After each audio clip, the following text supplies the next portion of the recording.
Au plaisir de vous retrouver sur cette chaîne en ce mercredi 16 juin 2021. Chers téléspectateurs, bonsoir et bienvenue dans ce journal sur Star 21 TV dont voici le sommaire.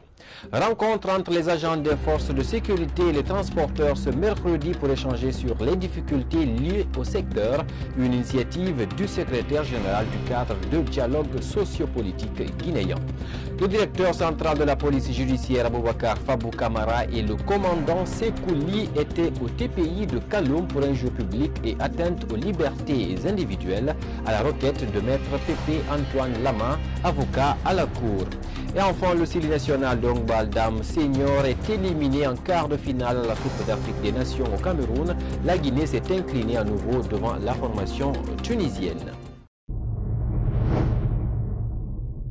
À tous, bonsoir et bienvenue. Pour commencer, le secrétaire général du cadre de dialogue sociopolitique a organisé une rencontre entre les agents de forces de sécurité et les transporteurs ce mercredi même dans un réceptif hôtelier de la place. Objectif, échanger sur les difficultés auxquelles les transporteurs sont confrontés sur les routes interurbaines et trouver des pistes de solutions. Plus de précisions avec Yaye Oumo Bari et Ibrahima Paye Kamara. Dans la dynamique d'établir un cadre de dialogue inclusif entre les acteurs sociopolitiques du pays, le secrétaire permanent entame les consultations. Ce mercredi, Fodé Bangoura a rencontré les responsables de la sécurité et le syndicat des transporteurs pour s'imprégner de leurs préoccupations. Nous sommes tous usagers, nous sommes tous intéressés par le transport. Nous sommes réunis pour cela. Nous n'avons pas voulu d'intermédiaires. Nous avons voulu que les acteurs eux-mêmes viennent nous expliquer leurs problèmes. Et que ceux qui doivent résoudre ces problèmes, eux aussi soient là, qu'on ne leur rapporte pas, que ce soit eux qui écoutent et qui répondent. Le dialogue sera inclusif. Selon le secrétaire général de la Fédération nationale des transporteurs de Guinée, c'est une aubaine pour eux d'exposer leurs inquiétudes. Il espère que des solutions seront trouvées au plus vite. On a sollicité la réglementation des transports en République de Guinée et les Guinéens, quel est leur avoir dans le secteur de transport et quel est l'appui du gouvernement pour améliorer dans le secteur de transport. Les responsables des services de sécurité ayant pris part à cette concertation rassurent qu'ils feront le nécessaire pour respecter les décisions prises. Globalement, au niveau de la gendarmerie, il faut d'abord reconnaître que le cadre de cette concertation et de ce dialogue est une première que nous apprécions beaucoup parce que ça met en valeur tous les acteurs qui sont sur le terrain en termes de transport dans notre pays. On a coupé court et terre à terre. Nous avons 4 barrages dans le cadre sanitaire.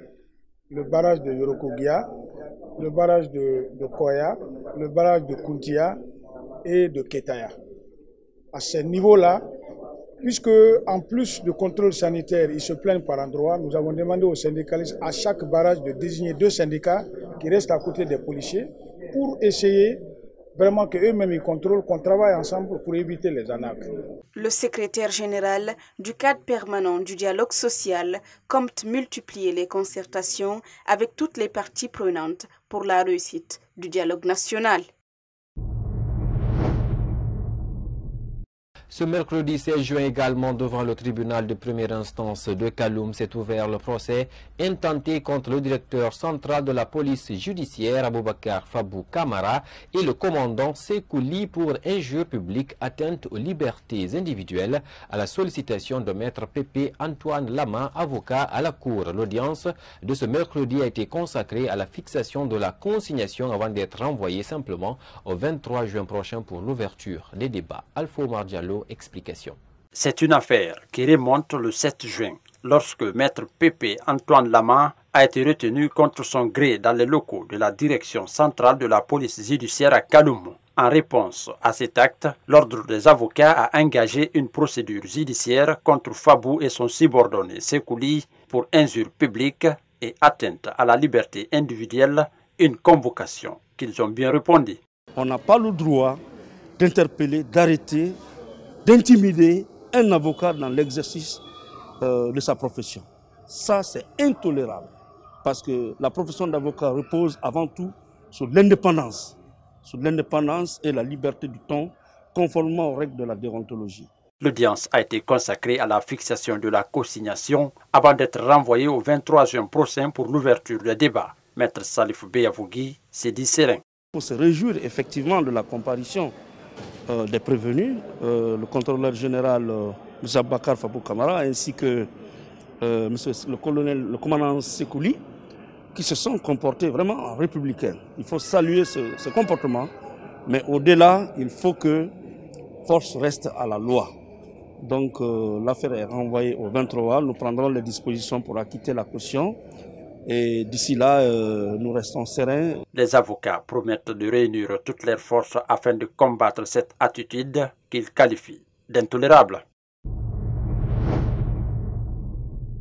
Également dans l'actualité nationale, le juge Mohamed Diawara du tribunal de première instance de Kaloum a émis un mandat d'arrêt contre Eli Kamano qui est poursuivi pour injure et diffamation par le biais d'un système informatique à l'endroit de Salifou Kamara dit Super V. Selon l'avocat de l'artiste, ce mandat n'est qu'une injustice. Suivez sa réaction au micro de Alpha Omar Diallo. Le tribunal vient de décerner un mandat d'arrêt contre lui pour la bonne et simple raison qu'il n'était pas dans la salle pour raison de santé. Nous avons voulu expliquer cela au tribunal, mais nous pensons que le terrain était déjà préparé pour ça, il faut le reconnaître. Mais c'est une injustice. Vous voyez, c'est ce qui est terrifiant dans notre pays. Les faibles sont toujours persécutés, les faibles, les sans-voix sont toujours pourchassés, intimidés. Dans cette affaire, toutes les parties ont porté plainte. M. Eli Kamano, à son tour, a porté plainte contre M. Salifou Kamara Super V pour atteinte à la vie privée. Cette plainte est à la DPJ depuis bientôt un mois. Nous avons écrit à M. le procureur de la République d'intervenir pour que cette plainte soit instruite et transmise au tribunal pour que les deux parties comparaissent devant le tribunal. Impossible. Il y a le deux poids, deux mesures. Sur un autre plan, il faut le dire, la journée mondiale de l'enfant africain est célébrée chaque 16 juin depuis 1976, une journée qui commémore le massacre des enfants de Soweto. Les coalitions de l'Action mondiale contre la pauvreté ont choisi cette occasion pour en faire la journée africaine du bandeau blanc. À la question de savoir si les droits des enfants sont respectés en Guinée, un juriste qualifie la situation peu reluisante. Bintou Souma commente les images de nos confrères de West Africa Télévision. La journée de l'enfant africain est créée en souvenir des événements qui commémorent le massacre des enfants de Soweto de 1976 par le régime de l'apartheid en Afrique du Sud. Dans le monde, le non-respect des droits des enfants est par un droit constaté. Ce juriste porte son analyse sur le cas guinéen. La situation des enfants dans le monde en général et en Guinée en particulier, elle n'est pas reluisante. La situation des droits de l'enfant d'un point de vue protection, d'un point de vue garantie, sur la base des textes, ces garanties sont en évolution. Mais dans le concret, dans la pratique, les enfants sont souvent laissés pour compte. D'après la coalition de l'Action mondiale contre la pauvreté, il faut agir pour éradiquer la pauvreté extrême qui cause la mort d'un enfant toutes les 3 secondes en moyenne. La Guinée dispose de mécanismes de protection de l'enfant, mais visiblement peine à produire d'effets escomptés, déplore ce juriste. L'État les a créés, mais ne les a pas rendus opérationnels. Donc, c'est ça que j'appelle une question de priorité. L'État n'a pas donné priorité à ça pour mettre les moyens à disposition pour que ces structures-là travaillent.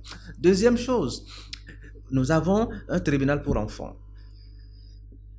qui fait ce qu'il peut. Mais là aussi, il y a problème. Beaucoup de choses restent à faire. Est-ce qu'on va responsabiliser seulement l'État? Donc, j'en appelle à la responsabilité de chacun des acteurs. Selon certains observateurs, il est impératif que l'humanité comprenne et accepte qu'il est grand temps pour qu'ensemble, des actions urgentes soient menées en faveur des enfants, notamment ceux de la rue. En marge de la célébration de la journée de l'enfant africain, notre rédaction est allée à la rencontre de quelques enfants qui se sont exprimés à cette occasion. Ils invitent les parents et l'État à beaucoup plus s'investir dans le respect de leurs droits. Reportage Nana S. Kondé et Mustapha Djane. La journée mondiale de l'enfant africain est célébrée en souvenir de massacres de centaines d'enfants lors d'une marche pour leurs droits à Soweto pour le pouvoir de l'apartheid le 16 juin 1976. Khadijatou Diallo et Taslima Bari se reconnaissent dans la célébration de cette journée. Je crois que c'est une excellente chose parce qu'il faut penser aux enfants et aussi ils ont besoin de se sentir aimés, soutenus et sécurisés. Ça amène une reconnaissance envers les enfants et nous rappelle les maux qu'ils ont subis. Fanta Souare, elle, dénonce le non-respect des droits de certains enfants en Guinée. En Guinée, nos droits d'enfants ne sont pas respectés. Des centaines d'enfants vivent dans des conditions très difficiles. Beaucoup ne sont pas scolarisés, d'autres sont obligés de travailler pour subvenir aux besoins de la famille. Des jeunes filles d'à peine mon âge sont sorties de l'école, excisées, violées ou mariées de force. Pourtant, en 1989, les Nations Unies ont adopté à l'unanimité la Convention internationale relative aux droits de l'enfant. Fanta Souare interpelle les parents et l'État face à leur responsabilité, qui est celle de garantir le respect des droits des enfants. Je demande aux parents d'envoyer les enfants à l'école, de ne pas maltraiter les enfants parce que les enfants dont les droits sont bafoués n'ont pas choisi cette vie-là. Je veux faire appel à l'État pour qu'ils aident surtout les orphelins qui n'ont pas la chance d'aller à l'école. La journée mondiale de l'enfant africain a pour thème cette année l'accès à un système de justice adapté aux enfants en Afrique. En Guinée, ces derniers temps, le niveau des élèves dans les établissements scolaires est peu reluisant, une situation qui s'expliquerait par la démission des parents dans le suivi des enfants. Ce mercredi, une de nos équipes a fait le constat dans certaines écoles de la place. Suivez leur reportage. Comme chaque année, l'on constate la dégradation du niveau des élèves dans les établissements scolaires suite à la publication des résultats des différents examens nationaux. Une situation qui s'explique par divers facteurs, notamment la démission parentale, explique Tcherno Tassou. Les enfants, surtout les grands enfants qu'on a dans les salles d'examen, vraiment, ils ne facilitent pas la tâche. Et les parents d'élèves, vraiment, ne veulent. Donc, on demande vraiment l'apport des parents d'élèves pour nous faciliter la tâche.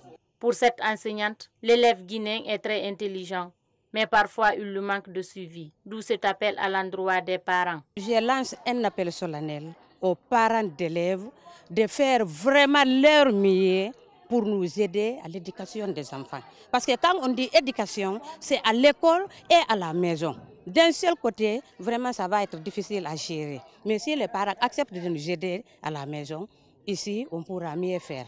L'éducation construit l'une des armes pour combattre la pauvreté. Les formateurs, les parents d'élèves et l'État doivent donc se mettre en concert pour garantir une éducation de qualité des enfants, gage de tout développement.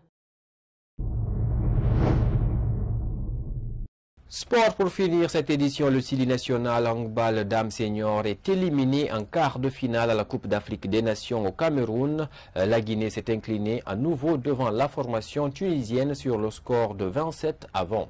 Ce mercredi 16 juin, un journaliste sportif est revenu sur le parcours des handballeuses guinéennes. Ibrahima Diallo. Fin de rêve pour Jean-Louis Leblanc et ses poulaines. Ce mardi 15 juin 2021, le Sili handball Dame s'est incliné à nouveau devant la Tunisie, 27-20, au compte des quarts de finale de la 24e édition de la CAN. Un parcours mitigé pour le handball guinéen. Je retiens que c'est une équipe qui n'a pas été à la hauteur des attentes, dans la mesure où l'équipe participait pour la 4e fois consécutive à cette compétition. Et l'objectif de l'équipe cette année, c'était d'atteindre le début final, qui est synonyme d'une qualification à la Coupe du monde féminine de handball. Mais cette équipe n'a pas pu faire grand-chose pour atteindre son objectif, dans la mesure où ces 4 matchs joués, 3 défaites et une victoire, 105 buts encaissés et 102 buts marqués. Je pense bien que l'équipe n'a pas répondu à l'attente du public de la Fédération guinéenne de handball. Selon ce journaliste sportif, la Guinée a manqué de lucidité devant son adversaire qui brise son rêve pour une qualification à la Coupe du monde. Ce qui n'a pas marché, l'équipe n'a pas répondu, n'a pas bien appliqué les consignes données par l'entraîneur. Vous l'avez dit, moi j'ai eu la chance de suivre cette équipe dans ses préparatifs. L'entraîneur il a travaillé sur un projet de jeu depuis 2019. Ce projet de jeu à chaque stade de préparation, avait son thème de préparation. L'entraîneur a mis les tactiques, les techniques, les stratégies pour beaucoup plus permettre à cette équipe de faire une bonne figuration à cette CAN. Logé dans le groupe B, en 4 matchs dont 3 en phase de groupe et 1 en quart de finale, la Guinée a enregistré 3 défaites et une victoire. Mesdames et messieurs, c'était l'essentiel de l'actualité sur la chaîne du 21e siècle. À tous, merci de nous avoir suivis, où que vous soyez, à travers le monde. Au revoir.